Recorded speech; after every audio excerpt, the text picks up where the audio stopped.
Throughout the history of Formula One, there has been multiple American F1 drivers, but there's really 5 names that stick out, and those are the names that we're going to cover today. Now entering the grid. Here are your hosts, Thomas and Jeremiah. Welcome back to another episode of Turn 1 Podcast. We're your hosts, Jeremiah and Thomas.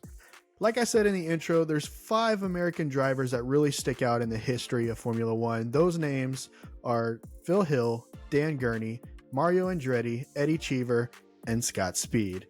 Thomas, what do you think about Phil Hill? So we've got to go back to the start, right, which was Phil Hill when you're looking at successful American drivers. In total, there's 58 Americans that have raced in F1.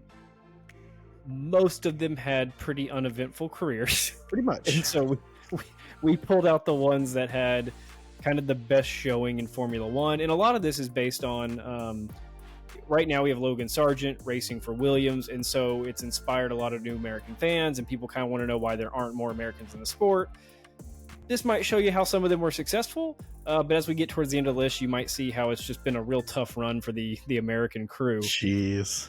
Going back to Phil Hill, he races F1 from 58 to 66 with 49 total races, 16 podiums, and 3 wins, all culminating in a 1961 championship battle. I've got a couple things I want to say on Phil, but throughout this, we really just kind of did our own research on these guys. So me and Jeremiah are just going to be throwing out what we know about guys. So we hope that we're not just reading articles or Wikipedia pages to you. Hopefully we can bring a little bit of storytelling to it. One of the things that fascinated me about Phil was he got from his grandmother, his aunt, one of the two, when he was 12 years old, a Ford Model T. And it's always crazy how these guys in racing get into the sport, because it's always something. It's not like normal guys get into sports. Like getting a car when you're 12 is not a regular thing. And then taking it apart dozens of times and rebuilding it as a 12-year-old is not a normal thing. But that's how he got into cars. He was fascinated by the Ford Model T. He was fascinated by taking it apart and seeing how it could be put back together and seeing how it could be improved. So that's where he started his love of cars. Phil goes to USC, University of Southern California, one of the best colleges in the nation, for 2 years, and says, this life isn't for me. I'm going to drop out and be a mechanic's assistant, not a mechanic, an assistant to a mechanic. And so he did that for a couple of years. He dabbled in racing where he could early on. He had some lower end cars that he raced in, but he got an inheritance from his parents, which allowed him to buy a Ferrari, a 2.6 liter Ferrari.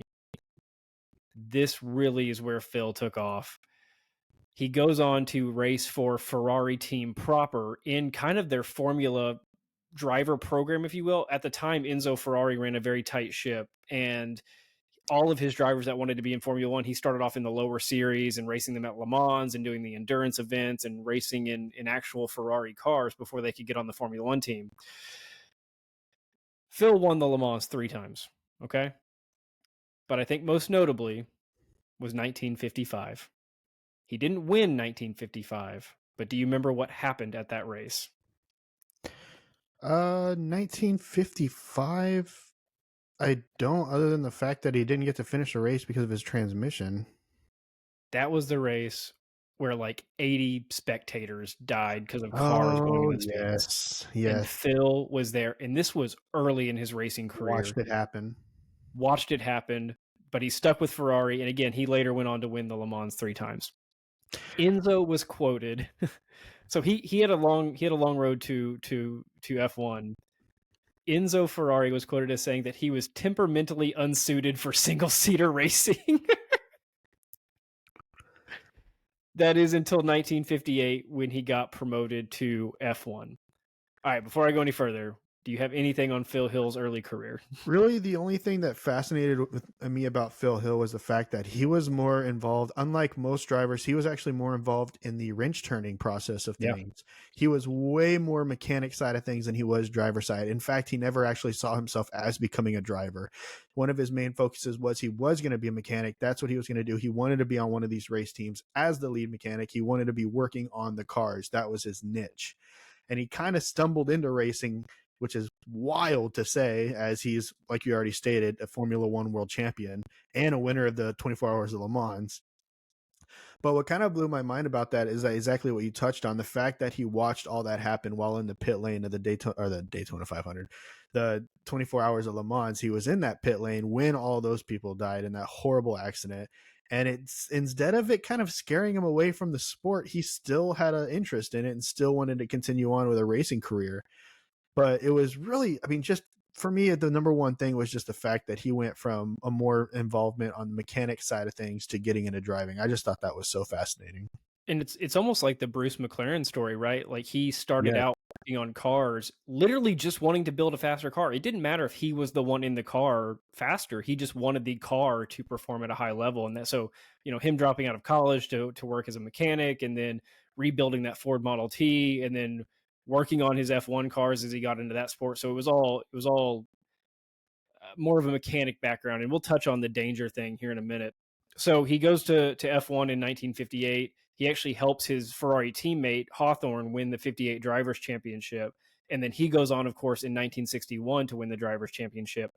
I didn't know about this story until we were doing our research. The 1961 title fight was one of the best in Formula One histories. And we probably need to do a video on it in its own. But going into the penultimate race, which was, where was it? Monza, maybe? This is a tough story. Phil and his teammate, Count Wolfgang von Trips, he was from Germany, another really high-level racer. They were 1 and 2 in the standings, with von Trips actually first in the standings by 4 points. It was 33-29, I think it was, going into that penultimate race. Von Trips crashes with Jim Clark in a Lotus, I think early on in the race, lap 2 or 3. They both perish in that crash. And that is how Phil Hill proceeded to get the points needed to pass Von Trips in the standings and win his first championship. So he was quoted as saying, "That's not the way that you want to win. It was really hard." Obviously, he said there was no joy in that victory. And that, I mean, obviously you have the loss of life thing. But if that's your defining moment in F1, like anytime somebody wins a championship, right, you usually only win one. You're not Lewis Hamilton. You're not Max Verstappen. You don't win multiple of these things. That sticks with him for forever now, that his 61 championship was because of that. So we'll move on past that. He was also part of the great Ferrari walkout, which I didn't know was a thing. Back in the 60s, 8 of Ferrari's highest level employees all walked out on Enzo Ferrari, and they started the new ATS racing team. And they really had more success off track developing car parts and things like that than they did on the track. But I've got a couple quotes to read for you. This is going back to that danger aspect you touched on earlier with the Le Mans crash. He said, "Racing brings out the worst in me. Without it, I don't know what kind of person I might have become, but I'm not sure I like the person I am now. Racing makes me selfish, irritable, defensive. If I could get out of this sport with any ego left, I would." He later went on to say, "I became hypersensitive to the danger and wasn't sure that I was going to kill myself." People also reported that he was nervous before every race towards the end of his career as he paced the grid, polished his goggles, chain smoked cigarettes, and chewed gum before every single race. He retired in 1966 from F1 racing. One of the things that kind of blew my mind about Phil Hill is, well, first of all, to end off that 61 season, there was one more final race, and that was supposed to be held at Watkins Glen.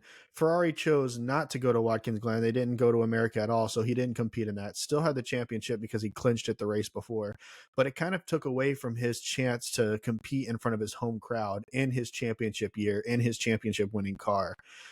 The thing that's sad is that the very next season, his last one with Ferrari, he actually came back and he said, "I no longer have as much need to race to win. I don't have as much hunger anymore. I am no longer willing to risk killing myself," which I thought was dark. So yeah, and so early on, like that Le Mans thing maybe didn't get to him then when he was young in his career, but it definitely got to him 5-10 years later. And just seeing the Jim Clark incident and the Von Trips thing, like that guy saw a lot in his time. Let's move into number 2 on the list, Dan Gurney. Why don't you kick us off with Dan, and we'll go back and forth on him.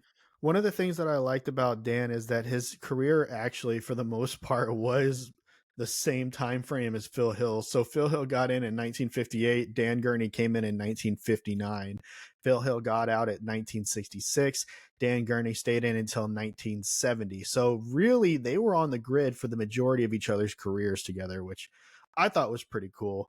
Uh, as far as Dan Gurney, if you want to talk about his F1 career, I would say pretty dang successful considering, he didn't necessarily win the championship, but he definitely made a name for himself in terms of points, wins, and everything else. So, I mean, it's not like he was a back marker. It's not like he was coming in last every single race. I mean, I'd have some other stuff for later on after he got a Formula One, but if you have anything to add for his Formula One career, why don't you jump in? So I'll add that you mentioned his success there. Yeah, I mean, marginal success. So he finished 4th in the driver's standing twice. I don't know if you mentioned that, but he also won 4 Grand Prix, which I was trying to Google it while you were talking. There's only been 113 F1 Grand Prix winners. That's not a lot when you look at the total number of guys that have sat down in a seat. So he entered an exclusive club of not only Grand Prix winners, but multiple time Grand Prix winners, which just puts you into an elite category, even if that's all that you ever do in F1 is win a single race or a couple of races. I have some early stuff in his career too before we get to some achievements and stuff. He had a NASCAR career. He entered 16 NASCAR races, won 5 of them, which is almost a third of his races. And then probably the coolest thing he did outside of developing something, which we can talk about in a second. Are you familiar with the Cannonball Run? I am familiar with the Cannonball Run, and I'm also familiar with he was in its inaugural race. So the Cannonball Run, for those who do not know, is a unofficial official event that because it's pretty illegal how they do it. Oh, 100%. But you go from New York to California. It's a coast-to-coast race, and the goal is who can do it fastest. And so what they do is they take these cars and they will soup them up to hold really big gas tanks. They will have spotters on the highways and interstates. Like especially now it's super technology. Like there's been movies based on it. Like right now it is so tech based that they've shaved the time down tremendously. But in 1971, he wins the Cannonball Run, 35 hours and 54 minutes to go coast to coast without really stopping. Like you drive nonstop until you have to refuel, basically. Do you know what the current day record is for the Cannonball Run? So 35 hours, 54 minutes. Do you know what they have it down to today? No. 25 hours and 39 minutes. Wow. So almost 10 hours. So almost basically at one day plus an hour, but that's ridiculous. Yeah. Let's see. I have a note too. So again, his career with the 4 wins is something, but this I think stands out the most. So Jim Clark, who we actually referenced earlier, you talked about how Dan and Phil had the same kind of racing timeline. So Jim Clark was the father of the Clark racer that passed away crashing with Phil. He took Dan Gurney aside at the funeral and said that he was the only driver that his son ever feared on track. Wow, that's awesome to hear. At his son's funeral, like I know this is a little bit of a morbid episode to start with, but like to hear that from somebody that you probably look up to and you probably looked up to their son, and that's really cool to hear, especially in a moment like that. All right, what else do you have on Dan before we get to some of his achievements? Or if you have his achievements. Before he even got into Formula One, actually, technically his inaugural season into Formula One, 1959, he also competed in the 12 Hours of Sebring, where he won. A couple of years later, as far as these endurance races, he had a lot of success because a few years later, we get to 1967, where he wins the 24 Hours of Le Mans. So, I mean, it's incredible whenever you're looking at these different, because a lot of these guys that we talk about, they not only had these Formula One careers, but they go on to do many, many other different series, different events, different catalog of racing altogether. He won in 1967, but that's like the total position. If you want to go off of the class that he actually raced in, he technically has 2 wins in the 24-hour Le Mans in 1964 as well. So I don't know. As far as the WEC goes, as endurance championships, I think that for you to get a 24-hour win in Le Mans and then 12 hours of Sebring, those are two very accredited races that are super amazing if you win. He also competed in the Indy 500. Now he didn't win it, but he came in third in 1965. Or I'm sorry. Oh wait, hold on. He came in third in 1970. I'm sorry, after starting in 11th, and then the 2 years prior, he actually came in second, starting in 10th both times. So I don't know. I would say if you're going to look at his IndyCar stats, those are honestly pretty successful as well. Not bad. Couple more things for Dan, and again, so we mentioned Phil, we mentioned Dan, and we'll have one more really notable driver that I think everybody's aware of, but there's some things about him that you might not know, and a couple of these other drivers on the list that they produce things or achieve things that still haven't been broken to this day or something like that. So here's what Dan accomplished. One, he developed all American racers with none other than Carroll Shelby. Some of you might be familiar with Carroll Shelby's work from, Shelby's. And of course, there's tons of movies about the Shelby car. Dan was close with Ken Miles as well, right? Yes, he was a teammate of his. Because they both raced for Shelby. Right. Dan was the only American to win a Grand Prix in an American designed and built car. That stands to this day. He is the first driver to spray champagne at Winner's Lane. Oh, wow. I didn't know that. He didn't invent the shoey. It would have been a little bit cooler, but he was the first one to spray the champagne. And then this one is the coolest. If you are into engineering or aeronautics or anything like that, he invented the Gurney flap, which I read a lot on this just to better understand it. And you've certainly seen this in places. So if you ever have been looking at a race car or a helicopter or really anything with a wing that is designed for aerodynamics, notice at the end of the wing, I don't know how to demonstrate this, there is a little right angle piece that sticks off. It's really short, it's really small in comparison to the wing, but right at the tip of the wing, it's a little right angle that juts down perpendicular to the wing. He invented that, and it helps with aerodynamics. And it's called the Gurney flap after him, and it is still used today in pretty much everything with a wing, which is incredible. I have one more thing I want to add for Gurney, because it's one thing that we kind of jumped around in the different series he raced in, but we haven't actually said this. He's the first of 3 drivers to have won races in sports cars, Formula One, NASCAR, and IndyCar. So the other 2 being Mario Andretti, who we'll talk about here in a little bit, and then Juan Pablo Montoya. But he was the first to do it, and that's insane, because he was all over the map, and you could put him in any kind of car, he'd get a win. They were kind of in that I'm not going to call it like a golden age, but it probably was. But it was that time frame where the money wasn't good enough in one series to commit you to that. Like it is today in F1. Like they're not going to let Max Verstappen or Lewis Hamilton go race in NASCAR. Neither would they want to, because the money's too good in F1 and there's too much risk associated with it. But back then, they were like contracted drivers for everything. So they would just take different contracts, try to make money, try to get results, try to build their resume. And so you had these guys that were just good at everything and they would win and they would demand more money, which I think now we can get into a guy which probably demanded the most money on this list. What do you have on the Italian-born American Mario Andretti? Born in Italy, or what is now Croatia. He had a twin brother. And as they were growing up, they entered in a bunch of different races, kind of cheated their way through to get a couple spots. They might have said that they competed over here in Italy, but then they actually didn't. And so they're like, okay, well, if you competed in Formula Junior, then we'll just put you in over here, even though they didn't compete in Formula Junior. Do you know how they got into some of those races? Oh, by faking a driver's license was one of the ways. Yeah. They forged a driver's license saying that they were 21 when they weren't.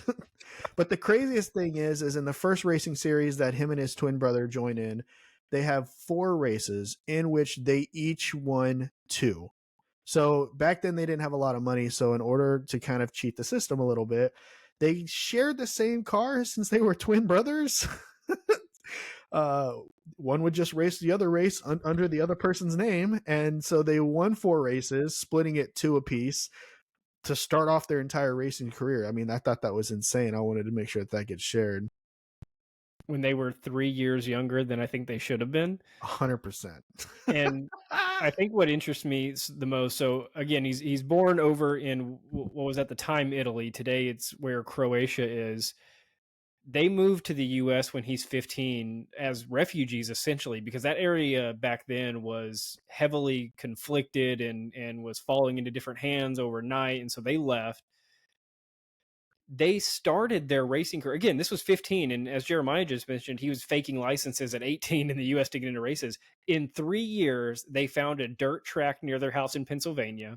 They rebuilt a 1948 Hudson. And again, in those 2.5 years, they developed into full-on race car drivers, self-taught essentially, entering amateur events. Behind the back of their parents, who had no idea until his twin brother got injured. And then at that point, they had to tell their parents. Yeah, someone's always got to get hurt, don't they? It is what it is. It's racing. He went to, so after their kind of amateur career, they go into stock car racing, or at least Mario does in 1965, just after becoming a naturalized U.S. citizen, I think in 64. This is where we're going to get into his racing career, which there's no way to chronologically cover his racing career because the guy was competing in 4 or 5 different series every single year for his entire racing career. So you can't be like, he did stock, then NASCAR, then Formula One. It doesn't work like that. So again, started stock car in 1965. He's in 14 different NASCAR events between 66 and 69. However you want to split that up. He won the 67 Daytona while not being a full-time NASCAR driver. He then also started doing open wheel racing, starting in midget cars, then going to sprint cars, then going to IndyCar. And then also during that time, 1968 to 1974, he does part-time contracts with Formula One, doing 1 or 2 races here or there. Do you know his Formula One debut in 1968? So 1968 is when he's racing stock car, NASCAR, and open wheel racing. Do you know what he gets at his debut qualifying?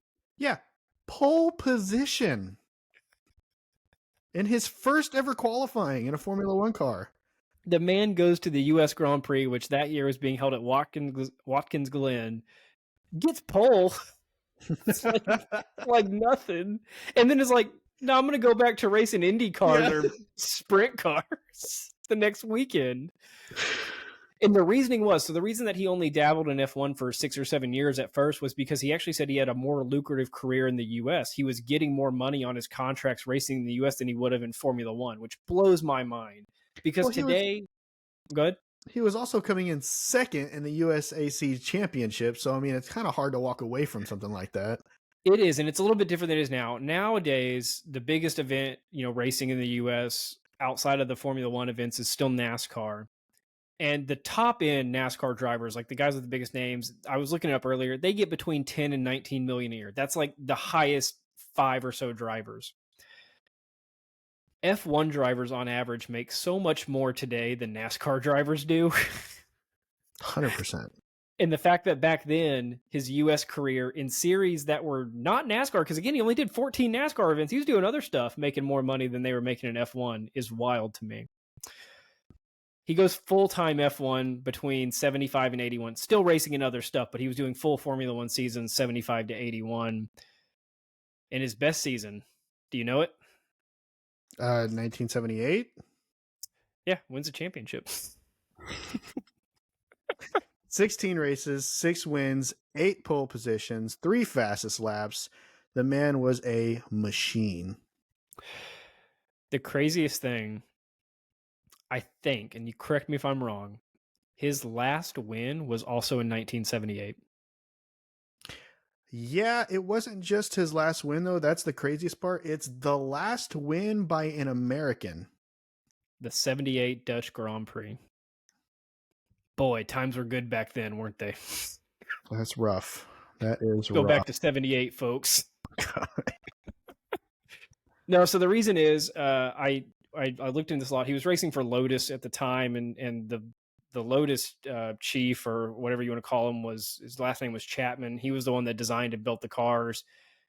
Just fell apart after that 78 season, and Mario, not to say he fell off the pace, even though he did, but he never had a car that was competitive. And we see that today in F1. You know, drivers move around. They're in a competitive car one year, then they're not in a competitive car. Right. You see that with Fernando Alonso. You see that with Lewis Hamilton suddenly being in a Mercedes that goes from winning 6 championships in a row to can't compete for the top 4. Like, it happens, and he just lost that. And so he had so many other things going on that it honestly, I don't think was that big of a deal to Mario. But he finished his career 128 races, 19 podiums, 12 wins, and 180 points in the 178 championship. By far the best American career to date. Logan Sargeant could beat that. We'll see. Time will tell. His last season in Formula One, if you even want to call it a season, he did 3 races, 2 for Ferrari and 1 for Williams in 1982 as a kind of comeback season. His last, I mean, he got, 19th in total on the grid for the fan of the year, getting 4 points in the span of those 3 races. But that's where he kind of shifted his focus back into IndyCar, because in that same season for Patrick Racing, he comes in 3rd in the championship, followed by the very next, the very next year in 1983, same thing, 3rd. And then he competes in the 24-hour Le Mans. In 1982, he did not even start the Le Mans. The car wasn't able to compete. But in 1983, he comes in 3rd. 1984, back into the IndyCar championship, he wins. Do you know the team that he was racing for? No. The team that he was racing for is Newman Haas, which is Paul Newman. And I thought when I looked this up originally, the reason why I brought this up is because I thought that it was the same Haas that we see in Formula One today in Gene Haas. That is not. That is Carl Haas, with no relation whatsoever to Gene Haas. That is quite a coincidence to have that name in racing. That's why I wanted to bring it up, because I thought that he was racing for Gene Haas, which that would have been amazing. Because, I mean, we know Gene Haas has multiple different involvements in motorsport, as well as NASCAR, where he has Stuart Haas Racing. So I was thinking, oh, well, Stuart Haas racing in NASCAR today, maybe Newman Haas, that might be Gene Haas back in the day. It is not. Just to wrap up the Mario Andretti story, so he's obviously a legend for winning a championship, which, you know, we talked about with like Dan, just winning some races is a big deal. Winning a championship is obviously huge because there's only one of those a year, and there's an elite club of guys that hits that. I think Mario is more of a legend because, again, he got into so many different cars and won in literally everything he stepped foot in. That is what is special about Mario Andretti. The fact he could get into an Indy car, a sprint car, a midget car, a Formula One car, a NASCAR, whatever it is, and win. Right. When guys spend their whole life training for one discipline, and he wins just like nothing. I do want to let it be known, he did win a 24 hours of Le Mans, but not in the way you might think. That year that he got 2nd in the overall, in his class, he did get 1st. So if you want to talk about in the class that he was racing in for 24-hour Le Mans, he did win. So I'm going to give him the race win. But what's cool about Mario Andretti is he was actually in multiple different 24-hour Le Mans, teammates with his son, Michael Andretti. Who, we'll get to Michael in a second. Not too much to know, but I do have a note on him. Let's go into the last 2 guys. These are the shorter stories of the top 5 American F1 drivers. And one of them is really only on here for one reason. Let's start with Eddie Cheever. Eddie Cheever was 78 to 89, but that's a little bit iffy because he really only raced in like 1 or 2 races in 78 before quickly being moved down to F2 by the team that he was on. And then he goes back to F1 in the 80s. In early on, I'll talk about his story just a little bit. Again, I'm fascinated with how these guys get into racing. He's born in the U.S., but he moved to Rome as a young kid, and his dad took him to Monza at age 8. Could you imagine watching Monza back then in the 80s at age 8? Terrifying. Terrifying, yes, but would you have not have gone home and immediately started studying racing and how to build a car? 100%. Because again, he's in Italy, the mecca of Formula racing and the home of Ferrari, and yeah, so he gets into it.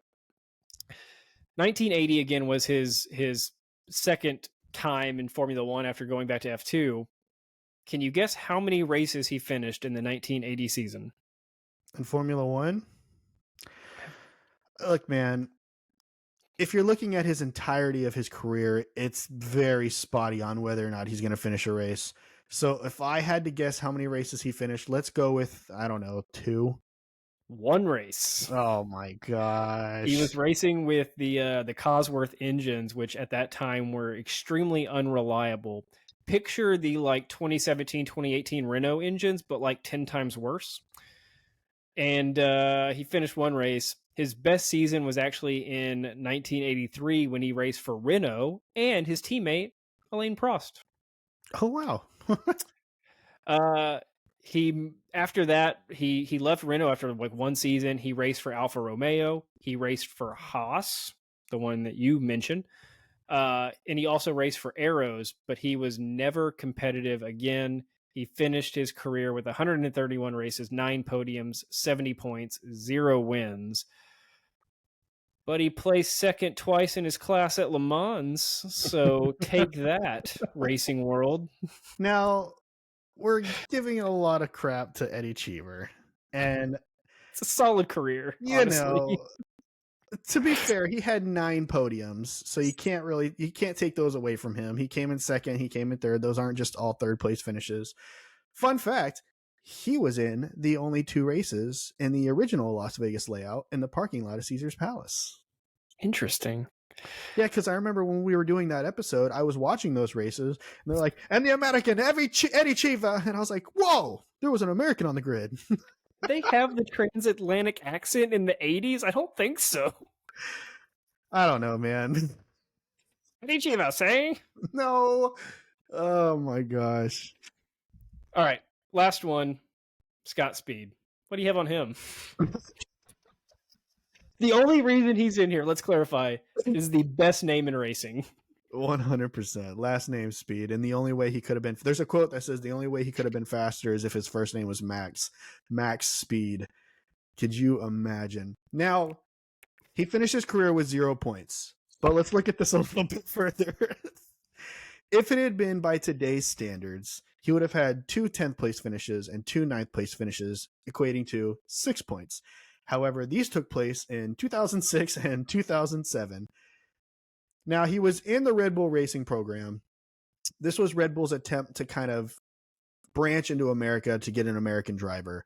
They had multiple different candidates, flew these guys out. Before they even flew them out, made them sign a long-term contract with Red Bull to make sure that they're locked in. They get flown out. They go through their testing. Somehow Scott Speed makes it through. But to be fair, in the feeder series in GP2, he did finish 3rd in the championship, getting 3rd place 3 times, 2nd place 2 times, and relatively good points throughout the entire season. So I'm going to give him that. I mean, he finished with 67.5 points. He kind of had the same record as Logan Sargeant did. Ooh. Well, anyway. To be fair, though, before all of that even took place, back in 2004, he competed in Formula Renault 2000 in the Euro Cup and Germany Cup in that same year. Won them both outright, had 16 races in the Euro Cup, 14 races in Germany, won both of those outright as the champion. That's going into his GP2 year. So, I mean, he had some stuff going for him. But anyway, we'll get back to his Formula One career here. Well, he was so again, he was with Red Bull, and he was actually in the first driver pairing for Toro Rosso in 2006. So when you go back and look at Toro Rosso, he will always be listed as one of their first drivers, which is kind of cool. That in itself is special, you know. But to bring it back down, his highest qualifying position was 13th. Hey, he raced with Sebastian Vettel. Now he was replaced by Sebastian Vettel, but he technically raced on the same team as Sebastian Vettel. That's kind of cool. Nothing major. 4-time champion for Red Bull, getting his start in Scuderia Toro Rosso by replacing Scott Speed. So again, to bring this all home, there's 58 Americans that have taken the grid in Formula One cars. These were the top 5.